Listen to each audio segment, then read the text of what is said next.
Voilà comment elle est restée en contact avec le gars, son gars de galère. Elle lui a envoyé l'argent pour qu'il puisse monter quelque chose, monter une activité. Donc, il a commencé à monter une activité. Et les deux étaient en contact. Et les deux s'appelaient souvent. Les deux s'appelaient souvent et tout. Mais ça là, elle n'a pas dit à son mari, elle n'a pas dit à son mari que elle et le gars là avaient repris contact. Son mari ne savait pas. Donc, elle était en contact avec lui, elle était en contact avec lui, elle était en contact avec lui. Une fois, elle est partie au bled. Donc, quand elle est partie, le gars voulait encore la voir. Cette fois-ci, elle a accepté. Et ils sont allés manger au restaurant. Donc, quand ils sont allés manger au restaurant, là,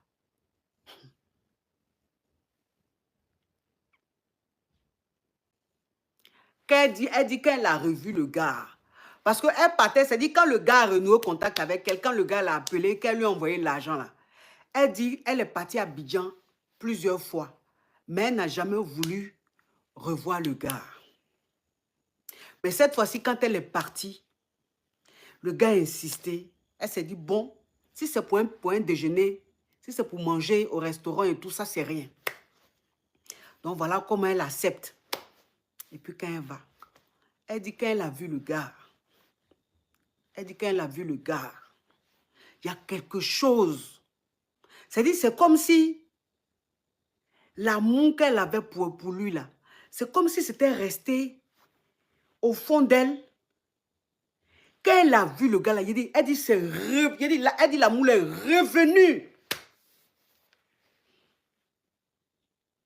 Elle dit l'amour est revenu. Quand ils ont fini de manger, ils se sont séparés. Elle dit son cœur. Elle dit son cœur bat comme ça. Pouf, pouf, pouf, pouf. Quelque chose.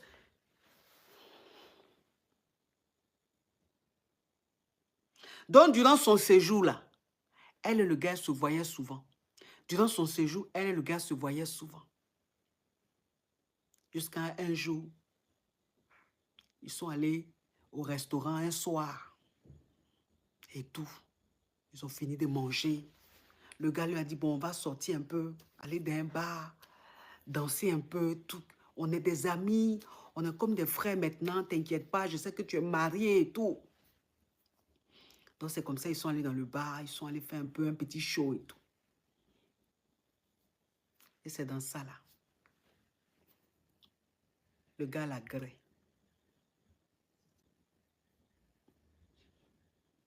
C'est dans ça là, le gars la grée. Elle dit qu'elle a gré le gars là. Elle dit, ce qu'elle a ressenti là. C'est comme si, c'est comme si, de toute façon, ils étaient dans le passé quand ils galéraient là. De toute façon, ils étaient dans le passé quand ils galéraient. Et puis elle était fan. Elle n'attendait rien de lui. Elle l'aimait, elle était fan. Quand les deux graissaient, de toute façon, c'était là. Elle dit, quand ils ont graissé là, c'est comme ça, c'était. C'est qu'elle a ressenti. C'était fort.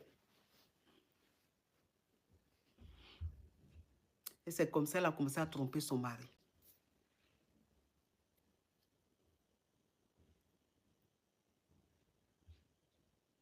C'est comme ça qu'elle a commencé à tromper son mari. Donc quand elle a fini son séjour, elle est rentrée. Elle a commencé, elle a perdu tous ses moyens. Vous connaissez femme, non? Elle a perdu tous ses moyens. Elle ne se contrôlait plus. Elle ne se contrôlait plus. Elle était dans son love, hein, le gars. Elle était dans son love, hein, le gars. Faut voir maintenant. Le gars lui a dit, bébé, on va faire des affaires ensemble. Tu vois, comme tu es là-bas, moi je suis ici, on va faire des affaires ensemble. Tu vas investir, puis c'est moi qui vais gérer, c'est moi qui vais m'en occuper. Donc ça fait que maintenant, elle a commencé à faire des business avec le gars. Elle a commencé à faire business, c'est le gars. C'est elle qui finance. Puis c'est le gars qui suit maintenant. Le business qu'elle fait à côté que son mari ne sait pas là. Business qu'elle fait à côté, mais son mari ne sait pas là. C'est le gars qui gère, c'est le gars qui maîtrise, c'est lui qui... Elle envoie l'argent, c'est lui qui fait les dépenses, c'est lui qui...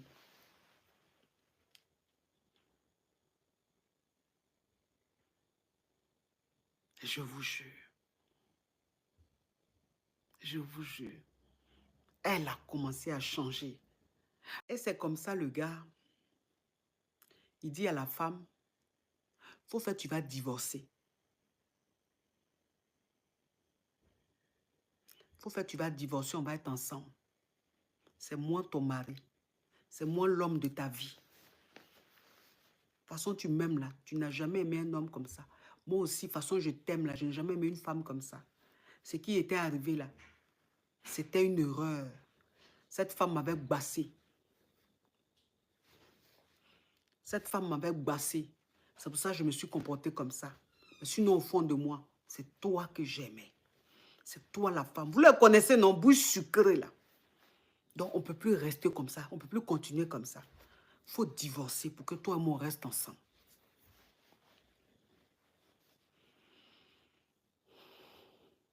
Tellement qu'elle aime le gars. Tellement qu'elle aimait le gars. J'ai dit, tout ce que le gars dit, c'est ce qu'elle veut faire. Rien ne compte, c'est le gars.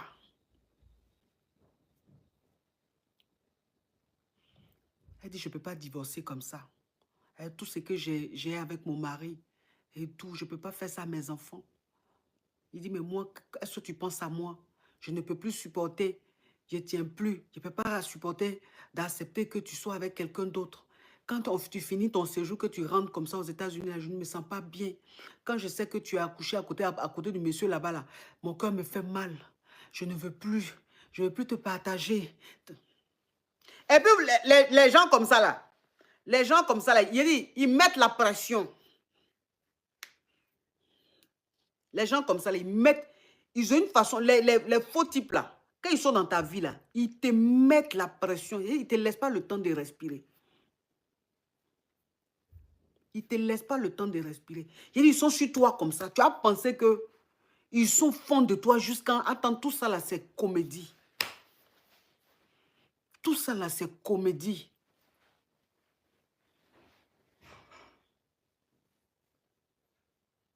C'est ça, en quelque sorte. Donc, c'est-à-dire, il ne lui laissait même plus le temps de raisonner, de savoir si ce qu'elle allait faire là, était bien ou pas. Tout ce qui comptait pour elle là, c'est de lui faire plaisir.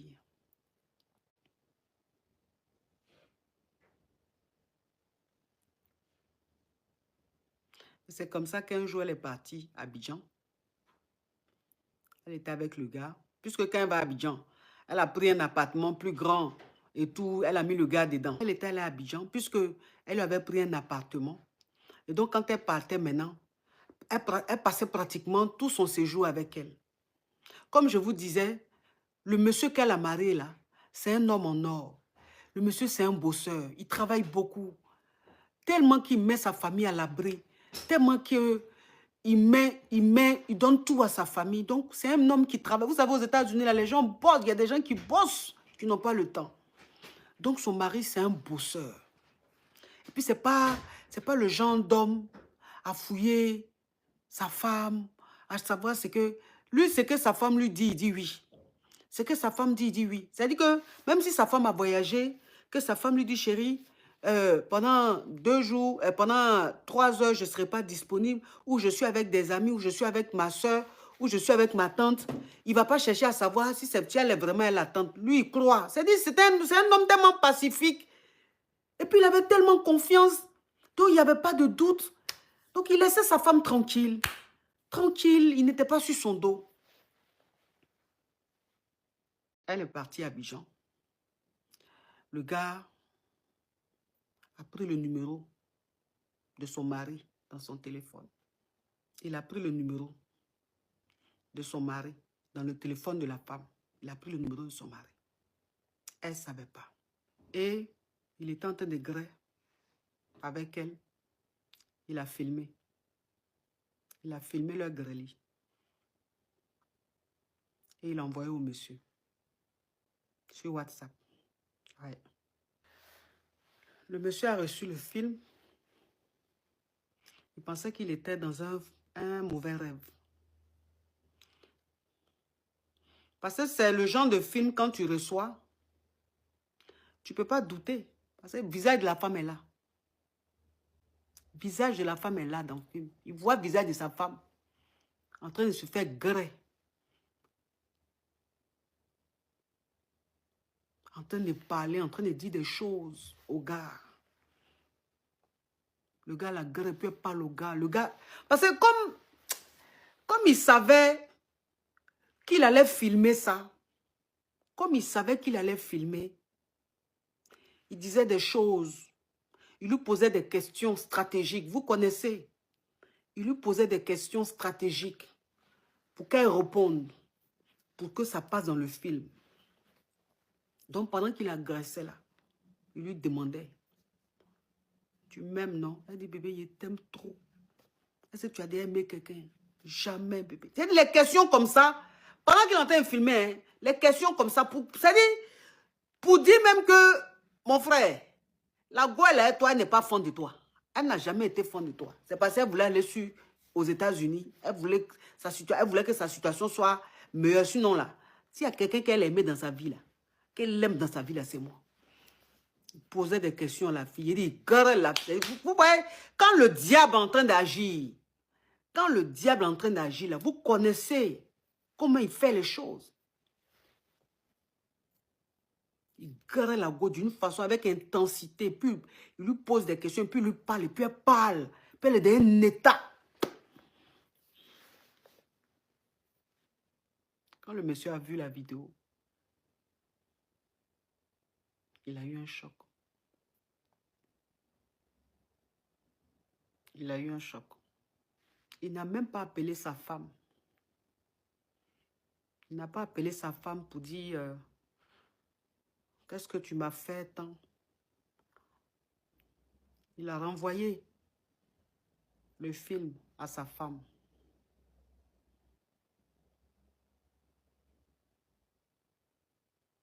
Il a renvoyé le film à sa femme.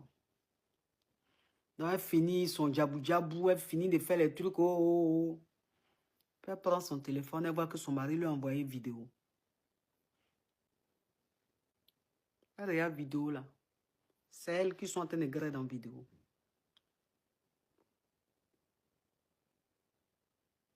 C'est elles qui sont en train de... C'est-à-dire, elle est en train de regarder son WhatsApp.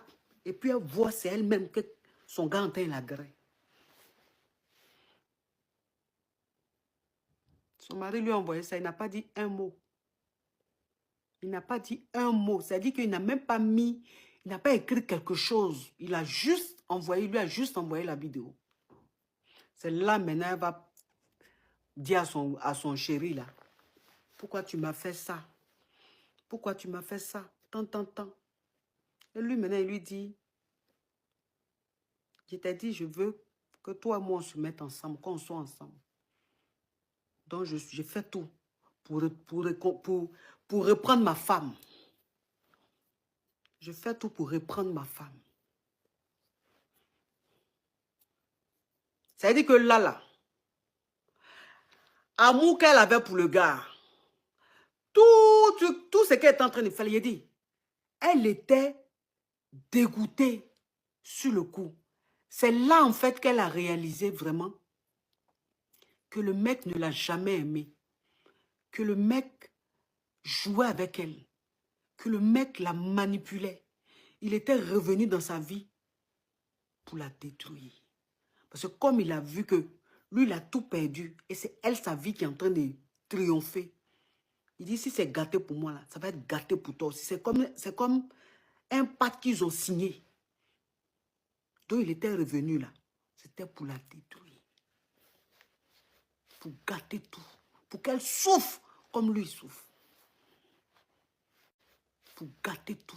Pour qu'elle souffre comme lui souffre. Il était venu en mission. Elle appelle son mari. Elle appelle son mari. Il ne répond pas. Vous savez, les hommes très très bons, Ils sont rares, mais il y en a. Les hommes très très bons, ils sont rares, mais il y en a. Ça existe. Des hommes très sincères, des hommes vrais, avec des vraies valeurs, des hommes qui ont une crainte de Dieu, des hommes qui savent traiter la femme, qui ont la valeur de la famille, qui savent... Ces hommes-là existent. Mais c'est les hommes les plus fermes de la terre. Les hommes, ce genre d'hommes, ils sont très fermes. De la manière, ils sont très bons. C'est comme ça qu'ils sont très fermes. Eux, quand ils prennent une décision, il n'y a pas quelqu'un. Je dis bien, il n'y a pas quelqu'un qui peut venir les faire changer d'avis. Ce n'est pas possible. Ils sont très catégoriques. C'est-à-dire, quand tu les déçois, tu vois un autre visage d'eux, tu vas dire, ce n'est pas le monsieur là. C'est comme ça. Eux, ils sont dans l'extrême part. Quand ils veulent être gentils, ils sont très gentils. Quand ils veulent être méchants là, ils le sont, mais très. C'est-à-dire, tu vas te dire que ce n'est pas le monsieur bon, doux là. Tu vas dire, ce n'est pas lui. Elle a appelé le monsieur, il n'a jamais répondu. Elle a tout fait. Il lui a juste envoyé un message pour lui dire, quand tu viens, tu prends tes affaires, tu pars de chez moi. Et sache que tes enfants, tu n'auras jamais leur garde. Il lui a dit ça. Il dit, tu n'auras jamais la garde de mes enfants. Tu viens, tu prends tes clics et claques, tu pars de chez moi. Elle a allaité ce qu'elle voulait allaiter, elle a fait ce qu'elle voulait faire. Le gars dit, c'est fini. Elle est retournée aux États-Unis. Le gars a demandé le divorce avec toutes les preuves. Il a demandé le divorce avec toutes les preuves. Il a les preuves, hein? La vidéo est là. La vidéo parle d'elle. Et vous savez très bien que chez les Waiti ici, là, ils ne rigolent pas avec ça. Infidélité, quand la faute vient de toi, que tu sois la femme, que tu sois l'homme, mais ils te font ça propre. Donc il a eu raison. C'est lui qui a gagné le procès. Il a gardé ses enfants. Elle a perdu la garde de ses enfants. Il lui a fait ça dur. Il lui a fait ça dur. C'est-à-dire que quand on dit le pire divorce, quand on vous dit le pire divorce là, imaginez ça. Il lui a fait ça, mais elle ne va jamais oublier le divorce ça là. Elle ne va jamais oublier le divorce ça là. Ce qu'il lui a fait. Elle s'est retrouvée avec zéro. Elle s'est retrouvée avec rien. Ses propres enfants ne voulaient plus la sentir. Ses propres enfants, qu'elle a eu le monsieur là, ne voulaient plus la sentir. Les enfants ne voulaient même pas aller chez leur maman. C'est vrai, tu n'as pas la garde, mais quand même, la maman peut prendre les enfants un week-end ou elle peut prendre les enfants quand c'est pendant les vacances et tout. Les enfants ne voulaient pas. Le papa a mangé l'esprit de ses enfants. Le papa, il a mangé l'esprit de ses enfants. Donc les enfants là ont vu leur maman comme une irresponsable, comme une mauvaise mère. Donc ils ne voulaient pas sentir leur maman. Quand ils doivent aller chez leur maman, ils disent non. Quand ils doivent venir les chercher, ils disent non. On ne veut pas aller chez maman. On ne veut pas voir maman. Elle a tout perdu. Elle a tout perdu. Parce que le monsieur, mais je vous dis, quand je vous dis un divorce pénible, ça a été un divorce très pénible. Il n'a jamais, elle dit il n'a jamais, c'est-à-dire il n'a jamais parlé pour montrer sa colère là, pour montrer son mécontentement là. Il n'a jamais parlé. Il est resté silencieux. Elle dit, il est resté silencieux. Il ne lui a pas parlé pour dire ce que tu m'as fait. Tant. Rien. Il est resté silencieux. C'est au tribunal. Lui, il avait affaire seulement à son avocat au tribunal. Il ne lui a jamais montré quoi que ce soit. Il n'a jamais confronté. Il est resté silencieux. Et puis, il a tapé fort.